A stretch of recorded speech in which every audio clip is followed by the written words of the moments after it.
শনিবার রাতে সংবাদ সম্মেলন করে বাংলাদেশ ক্রিকেট বোর্ড জানিয়েছে সাকিব আল হাসানকে ফেরাতে চায় তারা। সাকিবও নাকি রাজি আবার বাংলাদেশের হয়ে খেলার ব্যাপারে। কিন্তু হঠাৎ করেই সাকিব আল হাসানকে ফেরানোর উদ্যোগটা কেন? আসলে কি সাকিবকে ফেরানো হবে? সাকিবের ব্যাপারে অন্তর্বর্তীকালীন সরকারের অবস্থানটাই বা কী?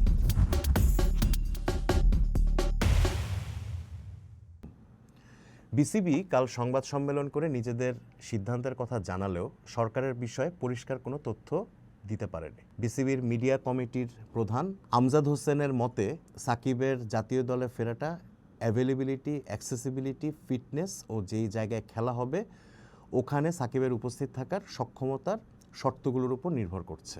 আমজাদ হোসেনের বক্তব্য থেকে আসলে পরিষ্কার করে বোঝা সম্ভব হচ্ছে না আদৌ সাকিবকে বিসিবি বাংলাদেশ জাতীয় ক্রিকেট দলে ফেরাতে পারবে কিনা, কিংবা সাকিব আদৌ নির্ভর হয়ে বাংলাদেশ দলে খেলতে পারবেন কিনা।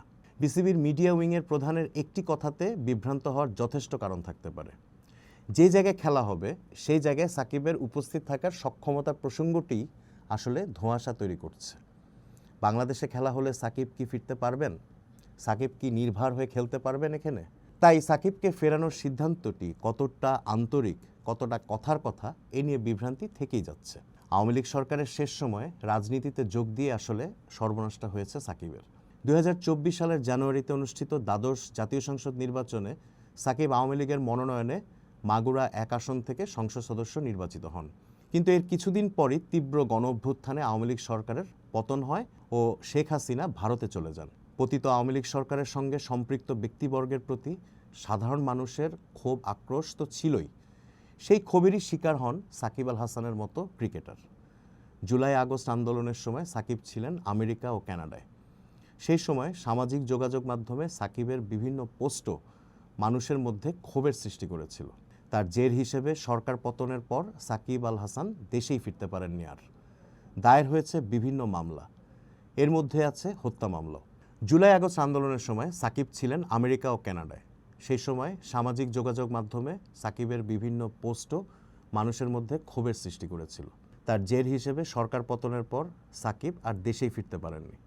দায়ের হয়েছে বিভিন্ন মামলা, এর মধ্যে আছে হত্যা মামলাও।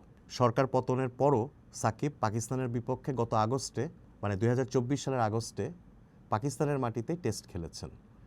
বাংলাদেশের সেই দুর্দান্ত টেস্ট সিরিজ জয়ে দারুণ ভূমিকাও রাখেন। সেপ্টেম্বরে কানপুরে ভারতের বিপক্ষে টেস্টে শেষবারের মতো মাঠে নামেন তিনি। এরপর অক্টোবরেই দেশের মাটিতে দক্ষিণ আফ্রিকার বিপক্ষে টেস্ট খেলার জন্য স্কোয়াডে নাম থাকলেও ক্ষোভ বিক্ষোভের মুখে তিনি বাংলাদেশে আসতে পারেননি। সরকারের উচ্চ পর্যায় থেকেও সাকিবের ব্যাপারে সে সময় সবুজ সংকেত ছিল না। এমনকি সরকারের উচ্চ পর্যায়ের ব্যক্তিবর্গ মানুষের এই ক্ষোভ বিক্ষোভের পক্ষেই মতামত দিয়েছেন, সমর্থন দিয়েছেন। তখনই ব্যাপারটা পরিষ্কার হয়ে গিয়েছিল সাকিব আল হাসান আবার বাংলাদেশ জাতীয় ক্রিকেট দলের হয়ে খেলুন, এটা চান না সরকারের ওপরের মহলই। আর ওপরের মহল না চাইলে যে বিসিবির কিছু করার নেই, সেটা হাবে ভাবে বিসিবির কর্মকর্তারা সে সময় বুঝিয়ে দিয়েছিলেন।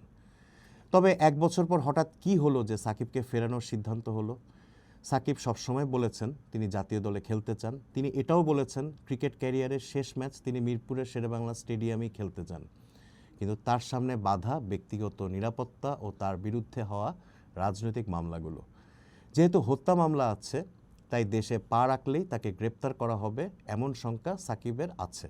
বিসিবি কাল তাকে ফেরানোর যে সিদ্ধান্ত নিয়েছে সেটি সরকারের সঙ্গে আলোচনা করে নিয়েছে কিনা সেটি এখনও পরিষ্কার করা হয়নি। বিসিবি জানিয়েছে সরকার কি করবে সেটা সরকারের ব্যাপার, তাদের সিদ্ধান্ত সাকিবকে ফেরানোর। এই কথাটারই বা মানে কি সেটাও কেউ বুঝতে পারছে না। সরকার না চাইলে বিসিবির চাওয়া পাওয়া বা সিদ্ধান্তের যে কোনো মূল্য নেই সেটা সবাই জানেন।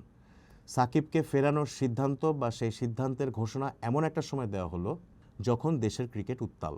মুস্তাফিজুর রহমান ইস্যুতে এই প্রথমবারের মতো বিশ্বকাপের মতো আসর বয়কট করছে বাংলাদেশ। ভারতে গিয়ে বিশ্বকাপ খেলা না খেলার ব্যাপারে বাংলাদেশ একটা অবস্থান নেওয়ার পরই আইসিসি বিশ্বকাপে বাংলাদেশের রিপ্লেসমেন্ট ঘোষণা করেছে। নিরাপত্তা ইস্যুতে ভারতের মাটিতে বিশ্বকাপ না খেলার ব্যাপারে বাংলাদেশের অনুরোধ বা দাবি যেটাই বলা হোক না কেন আইসিসি রাখেনি। এমনকি বাংলাদেশের দাবির পক্ষে তেমন জোরালো সমর্থনও ক্রিকেট দুনিয়াতে ছিল না।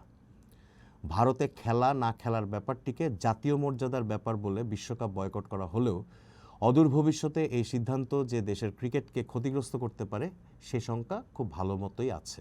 বিশ্বকাপ প্রসঙ্গে বিসিবি বরাবরই সরকারের সিদ্ধান্তকে ঢাল হিসেবে ব্যবহার করেছে। এমন একটা সময় সাকিবকে ফেরানোর সিদ্ধান্ত বর্তমান অস্থির পরিস্থিতিতে সবার দৃষ্টি অন্যদিকে ঘোরানো বা আলোচনার মোড় ঘোরানোর কোনো ব্যাপার কিনা সে প্রশ্ন উঠছে। সাকিবকে ফেরানোর উদ্যোগ বা সিদ্ধান্ত যেহেতু হয়েছে, তাই বিসিবির উচিত এ ব্যাপারে সব ধোঁয়াশা পরিষ্কার করা। সরকারেরও উচিত এ ব্যাপারে কথা বলা।